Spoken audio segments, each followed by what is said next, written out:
بسم اللہ الرحمن الرحیم۔ صحابہ کرام کی دعاؤں سے بارش کا ہونا۔ بخاری میں ہے کہ حضرت انس رضی اللہ عنہ فرماتے ہیں، ایک دفعہ جمعہ کے دن حضور صلی اللہ علیہ وسلم کھڑے ہوئے خطبہ دے رہے تھے۔ منبر کے سامنے ایک دروازہ تھا، اس سے ایک آدمی داخل ہوا اور آ کر حضور صلی اللہ علیہ وسلم کے سامنے کھڑا ہو گیا اور اس نے کہا، یا رسول اللہ، سارے جانور ہلاک ہو گئے کیونکہ بہت دنوں سے بارش نہیں ہوئی اور خشک سالی اور پانی کی کمی کی وجہ سے سارے راستے بند ہو گئے، لوگوں نے سفر کرنا چھوڑ دیا، اس لیے آپ اللہ سے دعا کریں کہ اللہ ہمیں بارش دے دے۔ آپ صلی اللہ علیہ وسلم نے اسی وقت دونوں ہاتھ اٹھا کر یہ دعا فرمائی، اے اللہ ہمیں بارش دے دے، اے اللہ ہمیں بارش دے دے، اے اللہ ہمیں بارش دے دے۔ حضرت انس رضی اللہ عنہ فرماتے ہیں، اللہ کی قسم ہمیں آسمان میں بادل وغیرہ کچھ نظر نہیں آ رہا تھا اور ہمارے اور سر پہاڑ کے درمیان کوئی مکان یا گھر وغیرہ بھی نہیں تھا، یعنی مطلع نظر آنے میں کوئی رکاوٹ نہیں تھی اور مطلع بالکل صاف تھا کہ اتنے میں سر پہاڑ کے پیچھے سے ڈھال جتنا ایک بادل نمودار ہوا جو آسمان کے بیچ میں پہنچ کر پھیل گیا اور برسنے لگا اور مسلسل بارش ہوتی رہی۔ اللہ کی قسم ہم نے 6 دن تک سورج دیکھا ہی نہیں، یہاں تک کہ اگلا جمعہ آ گیا اور حضور صلی اللہ علیہ وسلم کھڑے ہو کر خطبہ دے رہے تھے کہ اسی دروازے سے ایک آدمی داخل ہوا اور حضور صلی اللہ علیہ وسلم کے سامنے کھڑے ہو کر کہنے لگا، یا رسول اللہ، بارش اتنی زیادہ ہو گئی ہے کہ سارے جانور ہلاک ہو گئے، سارے راستے بند ہو گئے، آپ اللہ سے دعا فرما دیں کہ وہ بارش روک لے۔ حضور صلی اللہ علیہ وسلم نے دونوں ہاتھ اٹھا کر دعا مانگی، اے اللہ ارد گرد بارش ہو، ہم پر بارش نہ ہو، اے اللہ ٹیلوں، پہاڑیوں، پہاڑوں، درخت اور گھاس کے اگنے کی جگہ پر بارش ہو۔ چنانچہ اسی وقت بارش رک گئی اور مسجد سے باہر نکلے تو ہم دھوپ میں چل رہے تھے۔ بخاری کی ایک روایت میں یہ ہے کہ میں نے دیکھا کہ بادل پھٹ کر دائیں بائیں چلا گیا اور سب جگہ تو بارش ہوتی تھی، مدینہ میں نہیں ہوتی تھی۔ بخاری کی ایک اور روایت میں اس طرح ہے کہ حضور صلی اللہ علیہ وسلم نے دعا کے لیے اپنے دونوں ہاتھ اٹھائے، ہمیں آسمان میں بادل کا ایک ٹکڑا بھی نظر نہیں آ رہا تھا، اس ذات کی قسم جس کے قبضے میں میری جان ہے۔ ابھی حضور صلی اللہ علیہ وسلم نے ہاتھ نیچے نہیں کیے تھے کہ ایک دم آسمان پر پہاڑوں جیسے بادل چھا گئے اور آپ صلی اللہ علیہ وسلم منبر سے نیچے نہیں اترے تھے کہ میں نے بارش کا پانی حضور صلی اللہ علیہ وسلم کی داڑھی سے ٹپکتے ہوئے دیکھا۔ حضرت ابو لبابہ بن عبد المنذر رضی اللہ عنہ فرماتے ہیں، ایک دفعہ حضور صلی اللہ علیہ وسلم جمعہ کے دن لوگوں میں خطبہ دے رہے تھے، آپ نے فرمایا، اے اللہ ہمیں بارش دے دے۔ میں نے عرض کیا، یا رسول اللہ، کھجوریں کھلیانوں میں پڑی ہوئی ہیں۔ حضور نے فرمایا، اے اللہ جب تک ابو لبابہ کپڑے اتار کر اپنے کھلیان کا نالا اپنی لنگی سے بند نہ کرے اس وقت تک تو ہم پر بارش برساتا رہے۔ اس وقت ہمیں آسمان میں کوئی بادل نظر نہیں آ رہا تھا، لیکن تھوڑی ہی دیر میں زبردست بارش ہوئی تو انصار حضرات نے مجھے گھیر لیا اور کہنے لگے، اس وقت تک بارش نہیں رکے گی جب تک کہ آپ وہ کام نہ کر لیں جو حضور نے فرمایا تھا۔ چنانچہ میں اٹھا اور کپڑے اتار کر اپنی لنگی سے اپنے کھلیان کا نالا بند کیا تو بارش رک گئی۔ جلد اول صفحہ 419 پر مشقتیں برداشت کرنے کے باب میں حضرت عمر رضی اللہ عنہ کی حدیث گزر چکی ہے، جس میں یہ ہے کہ حضور صلی اللہ علیہ وسلم نے اپنے دونوں ہاتھ آسمان کی طرف اٹھائے اور اللہ سے دعا مانگی اور ابھی ہاتھ نیچے نہیں کیے تھے کہ آسمان میں بادل آ گئے، پہلے بودا بادی ہوئی، پھر موسلا دھار بارش شروع ہو گئی۔ صحابہ کرام نے جتنے برتن ساتھ تھے وہ سارے بھر لیے۔ پھر بارش بند ہونے کے بعد ہم دیکھنے گئے کہ کہاں تک بارش ہوئی ہے، تو دیکھا کہ جہاں تک لشکر تھا صرف وہاں تک بارش ہوئی ہے، لشکر کے باہر بارش نہیں ہوئی۔ حضرت عباس بن سہل رضی اللہ عنہ فرماتے ہیں، جب صبح ہوئی تو لوگوں کے پاس پانی بالکل نہیں تھا، لوگوں نے حضور صلی اللہ علیہ وسلم سے شکایت کی، آپ صلی اللہ علیہ وسلم نے اللہ سے دعا کی تو اللہ تعالیٰ نے اسی وقت ایک بادل بھیجا جو خوب زور سے برسا، یہاں تک کہ لوگ سیراب ہو گئے اور انہیں جتنی پانی کی ضرورت تھی وہ بھی انہوں نے برتنوں میں ساتھ لے لیا۔ حضرت خواد بن جبیر رضی اللہ عنہ فرماتے ہیں، حضرت عمر رضی اللہ عنہ کے زمانے میں بڑا سخت قحط پڑا تو حضرت عمر رضی اللہ عنہ لوگوں کو لے کر شہر سے باہر گئے اور انہیں 2 رکعت نماز استسقا پڑھائی اور اپنی چادر کے دونوں کناروں کو بدلا، دائیں کو بائیں اور بائیں کو دائیں طرف کیا، پھر اپنے دونوں ہاتھ پھیلا کر یہ دعا کی، اے اللہ ہم تجھ سے معافی مانگتے ہیں اور تجھ سے بارش مانگتے ہیں۔ حضرت عمر رضی اللہ عنہ کی اس جگہ سے ہٹنے سے پہلے ہی بارش شروع ہو گئی اور خوب بارش ہوئی۔ کچھ دنوں کے بعد دیہاتی لوگوں نے آ کر حضرت عمر رضی اللہ عنہ کی خدمت میں عرض کیا، اے امیر المؤمنین، فلاں دن فلاں وقت ہم اپنے کھیت اور جنگلوں میں تھے کہ اچانک بادل ہمارے سروں پر آ گئے، ہم نے ان میں سے یہ آواز سنی، اے ابو حفص، یہ حضرت عمر رضی اللہ عنہ کی کنیت ہے، آپ کے پاس مدد آ گئی، اے ابو حفص آپ کے پاس مدد آ گئی۔ حضرت مالک الدار رحمۃ اللہ علیہ کہتے ہیں، حضرت عمر بن خطاب رضی اللہ عنہ کے زمانے میں زبردست قحط پڑا۔ ایک آدمی نے حضور صلی اللہ علیہ وسلم کی قبر اطہر پر حاضر ہو کر عرض کیا، یا رسول اللہ، اپنی امت کے لیے اللہ تعالیٰ سے بارش مانگ دیجئے کیونکہ ساری امت ہلاک ہو گئی ہے۔ اس آدمی کو خواب میں حضور صلی اللہ علیہ وسلم کی زیارت ہوئی۔ حضور نے ارشاد فرمایا، جا کر عمر کو میرا سلام کہو اور اسے بتا دو کہ بارش ہوگی، اور اسے کہہ دو کہ سمجھداری سے کام لے اور عقل مندی اختیار کرے۔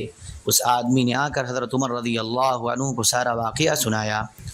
حضرت عمر رضی اللہ عنہ رونے لگے اور کہنے لگے، اے میرے رب، محنت کرنے اور سمجھداری سے کام لینے میں کسی طرح کمی نہیں کرتا ہوں، البتہ کوئی کام ہی میرے بس سے باہر ہو تو اور بات ہے۔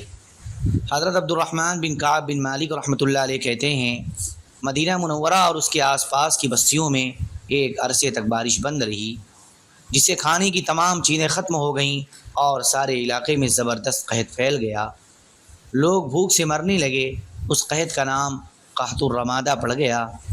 رمادہ کے معنی راکھ کے ہیں، یعنی اس قحط سے لوگوں کے رنگ راکھ جیسے ہو گئے تھے، یہاں تک کہ جنگلی جانور بھوک کے مارے بستیوں کا رخ کرنے لگے تھے اور پالتو جانوروں کو بھی گھاس اور پانی نہیں ملتا تھا، جس کی وجہ سے ان کے جسم میں گوشت ختم ہو گیا تھا، بالکل سوکھے اور دبلے پتلے ہو گئے تھے، یہاں تک کہ آدمی کو سخت بھوک لگی ہوتی تھی اور وہ بکری ذبح کرنا چاہتا، لیکن بکری کی بری حالت دیکھ کر اس کا ذبح کرنے کو دل نہ کرتا اور اسے چھوڑ دیتا۔ لوگ اسی حال میں تھے اور مصر، شام اور عراق جیسے ملکوں کے مسلمانوں سے غذائی امداد منگوانے کی طرف حضرت عمر رضی اللہ عنہ کی توجہ نہیں تھی۔ ایک دن حضرت بلال بن حارث مزنی رضی اللہ عنہ آئے اور ان الفاظ سے حضرت عمر رضی اللہ عنہ سے اندر آنے کی اجازت مانگی کہ میں آپ کے پاس اللہ کے رسول صلی اللہ علیہ وسلم کا قاصد بن کر آیا ہوں۔ اللہ کے رسول آپ سے فرما رہے ہیں، میں تو تم کو بڑا سمجھدار سمجھتا تھا اور اب تک تم بالکل ٹھیک چلتے رہے، اب تمہیں کیا ہو گیا ہے؟ حضرت عمر رضی اللہ عنہ نے پوچھا، تم نے یہ خواب کب دیکھا؟ حضرت بلال رضی اللہ عنہ نے کہا، آج رات۔ حضرت عمر رضی اللہ عنہ نے باہر جا کر لوگوں میں اعلان کیا، الصلاۃ جامعۃ، آج سب مسجد نبوی میں اکٹھے نماز پڑھیں، اپنی مسجدوں میں نہ پڑھیں۔ لوگ جمع ہو گئے تو انہیں 2 رکعت نماز پڑھائی، پھر کھڑے ہو کر فرمایا، اے لوگو، میں تمہیں اللہ کا واسطہ دے کر پوچھتا ہوں کہ میں تو اپنی سمجھ کے مطابق ہر کام کی سب سے بہتر صورت اختیار کرتا ہوں، تو کیا آپ لوگوں کے خیال میں نے کوئی ایسا کام کیا ہے جو بہتر نہ ہو بلکہ دوسرا کام اس سے بہتر ہو؟ لوگوں نے کہا نہیں۔ پھر حضرت عمر رضی اللہ عنہ نے فرمایا، لیکن بلال بن حارث تو یہ اور یہ کہہ رہے ہیں۔ حضرت عمر رضی اللہ عنہ حضور صلی اللہ علیہ وسلم کے فرمان کا مطلب نہ سمجھے، لیکن لوگ سمجھ گئے۔ لوگوں نے کہا، حضرت بلال رضی اللہ عنہ ٹھیک کہہ رہے ہیں، آپ اللہ سے بھی مدد مانگیں اور مصر، شام، عراق کے مسلمانوں سے بھی مدد مانگیں۔ چنانچہ مسلمانوں سے غلہ منگوانے کی طرف حضرت عمر رضی اللہ عنہ کی توجہ نہ تھی، اب ہو گئی، اور انہیں اس سلسلے میں خط بھیجے۔ بہرحال لوگوں کی بات سن کر حضرت عمر رضی اللہ عنہ نے خوش ہو کر فرمایا، اللہ اکبر، قحط کی آزمائش اپنے خاتمے پر پہنچ گئی۔ حضرت عمر رضی اللہ عنہ پر یہ حقیقت کھلی کہ جس قوم کو اللہ سے مانگنے کی توفیق مل جاتی ہے اس کی آزمائش ختم ہو جاتی ہے۔ چنانچہ حضرت عمر رضی اللہ عنہ نے تمام شہروں کے گورنروں کو یہ خط لکھا کہ مدینہ اور اس کے آس پاس کے لوگ سخت قحط کی مصیبت میں ہیں، لہذا ان کی مدد کرو، اور لوگوں کو نماز استسقاء کے لیے شہر سے باہر لے گئے، اور حضرت عباس رضی اللہ عنہ کو بھی ساتھ لے گئے اور پیدل تشریف لے گئے۔ پہلے مختصر بیان کیا، پھر نماز پڑھائی، پھر گھٹنوں کے بل بیٹھ کر یہ دعا مانگی، اے اللہ ہم تیری ہی عبادت کرتے ہیں اور تجھ سے ہی مدد مانگتے ہیں، اے اللہ ہماری مغفرت فرما اور ہم پر رحم فرما اور ہم سے راضی ہو جا۔ پھر وہاں سے واپس آئے تو زوردار بارش شروع ہو گئی اور راستے کے تمام گڑھے اور چھوٹے تالاب بارش کے پانی سے بھر گئے اور ان سب میں سے گزر کر یہ لوگ اپنے گھروں کو پہنچ سکے۔ تاریخ طبری میں ہی حضرت عاصم بن عمر بن خطاب رحمۃ اللہ علیہ سے بھی ایک قصہ منقول ہے۔ اس میں یہ بھی ہے کہ قبیلہ مزینہ کا ایک گھرانہ دیہات میں رہتا تھا۔ انہوں نے اپنے گھر والوں سے کہا فاقے کی انتہا ہو گئی ہے، ہمارے لیے ایک بکری ذبح کر دو۔ اس نے کہا ان بکریوں میں کچھ نہیں ہے، لیکن گھر والے اصرار کرتے رہے۔ آخر اس نے ایک بکری ذبح کی اور اس کی کھال اتاری تو صرف سرخ ہڈی تھی، گوشت کا نام و نشان نہیں تھا۔ تو اس کی ایک دم چیخ نکل آئی، ہائے محمد صلی اللہ علیہ وسلم، یعنی اگر ہوتے تو ایسا نہ ہوتا۔ پھر اس نے خواب دیکھا کہ حضور صلی اللہ علیہ وسلم اس کے پاس تشریف لائے اور فرما رہے ہیں تمہیں بارش کی خوشخبری ہو، جا کر عمر کو میرا سلام کہو اور ان سے کہو اے عمر، میں نے تو یہی دیکھا ہے کہ تم عہد کے پورا کرنے والے اور بات کے پکے تھے، اب تمہیں کیا ہو گیا ہے؟ لہذا عقل مندی اختیار کرو۔ وہ صاحب دیہات سے چلے اور حضرت عمر رضی اللہ عنہ کے دروازے پر پہنچے اور حضرت عمر رضی اللہ عنہ کے غلام سے کہا اللہ کے رسول صلی اللہ علیہ وسلم کے قاصد کو اندر جانے کی اجازت لے دو۔ پھر آگے پچھلی حدیث جیسی حدیث ذکر کی۔ حضرت سلیم بن عامر خبائری رحمۃ اللہ علیہ کہتے ہیں ایک دفعہ بارش بند ہو گئی تو حضرت معاویہ بن ابی سفیان رضی اللہ عنہما اور دمشق والے نماز استسقاء کے لیے شہر سے باہر گئے۔ جب حضرت معاویہ رضی اللہ عنہ منبر پر بیٹھ گئے تو فرمایا حضرت یزید بن اسود جرشی کہاں ہیں؟ اس پر لوگوں نے انہیں زور سے پکارا تو بھلاگتے ہوئے آئے اور حضرت معاویہ رضی اللہ عنہ کے فرمانے پر ان کے قدموں کے پاس منبر پر بیٹھ گئے۔ حضرت معاویہ رضی اللہ عنہ نے یوں دعا فرمائی اے اللہ آج ہم تیرے سامنے اپنے سب سے بہترین اور سب سے افضل آدمی کو سفارشی بنا کر لائے ہیں۔ اے اللہ ہم یزید بن اسود جرشی کو سفارشی بنا کر لائے ہیں۔ اے یزید اپنے دونوں ہاتھ اللہ کے سامنے اٹھاؤ۔ چنانچہ حضرت یزید نے اپنے دونوں ہاتھ اٹھائے اور لوگوں نے بھی اٹھائے تو تھوڑی ہی دیر میں مغرب کی طرف سے زور سے بادل آ گئے اور ہوا انہیں جلدی سے ہمارے اوپر لے آئی اور بارش شروع ہو گئی اور اتنی زیادہ ہوئی کہ لوگوں کو اپنے گھر پہنچنا مشکل ہو گیا۔ حضرت ثمامہ بن عبداللہ رحمۃ اللہ علیہ کہتے ہیں ایک دفعہ گرمی کے زمانے میں حضرت انس رضی اللہ عنہ کے باغ کے مالی نے آ کر ان سے بارش کے نہ ہونے اور زمین کے پیاسی ہونے کی شکایت کی۔ حضرت انس رضی اللہ عنہ نے پانی منگوا کر وضو کیا اور نماز پڑھی۔ پھر اس سے کہا کیا آسمان میں تمہیں کچھ بادل نظر آ رہا ہے؟ اس نے کہا مجھے تو کچھ نظر نہیں آ رہا ہے۔ حضرت انس رضی اللہ عنہ اندر گئے اور پھر نماز پڑھی۔ پھر تیسری یا چوتھی دفعہ میں فرمایا اب جا کر دیکھو۔ اس نے کہا پرندے کے پر کے برابر بادل نظر آ رہا ہے۔ حضرت انس پھر نماز پڑھتے رہے اور دعا کرتے رہے، یہاں تک کہ باغ کے منتظم نے اندر آ کر کہا سارے آسمان پر بادل چھائے ہوئے ہیں اور خوب بارش ہو چکی ہے۔ حضرت انس نے اس سے کہا جو گھوڑا بشر بن شغاف نے بھیجا ہے اس پر سوار ہو کر جاؤ اور دیکھو کہاں تک بارش ہوئی ہے۔ اس پر وہ سوار ہو کر گیا اور دیکھ کر آیا اور بتایا کہ بارش میسرین کے محلات سے آگے اور غضبان کے محلات سے آگے نہیں ہوئی، یہاں تک حضرت انس رضی اللہ عنہ کی زمین ختم ہو جاتی تھی۔ طبقات ابن سعد میں یہی روایت حضرت ثابت بنانی رضی اللہ عنہ سے ذرا مختصر منقول ہے اور اس میں یہ ہے کہ حضرت انس بن مالک رضی اللہ عنہ کے زمین کے منتظم نے حضرت انس رضی اللہ عنہ سے بارش نہ ہونے اور زمین کے پیاسا ہونے کی شکایت کی۔ اس روایت کے آخر میں یہ بھی ہے کہ اس منتظم نے جا کر دیکھا تو بارش صرف ان کی زمین پر ہی ہوئی تھی، آگے نہیں ہوئی تھی۔ حضرت حجر بن عدی رضی اللہ عنہ کو ایک مرتبہ حضرت معاویہ رضی اللہ عنہ کی قید میں نہانے کی حاجت ہو گئی۔ جو آدمی ان کی نگرانی کے لیے مقرر کیا گیا تھا اس سے انہوں نے کہا پینے والا پانی مجھے دے دو تاکہ میں اس سے غسل کر لوں اور کل مجھے پینے کے لیے کچھ نہ دینا۔ اس نے کہا مجھے ڈر ہے کہ آپ پیاسے مر جائیں گے تو حضرت معاویہ رضی اللہ عنہ مجھے قتل کر دیں گے۔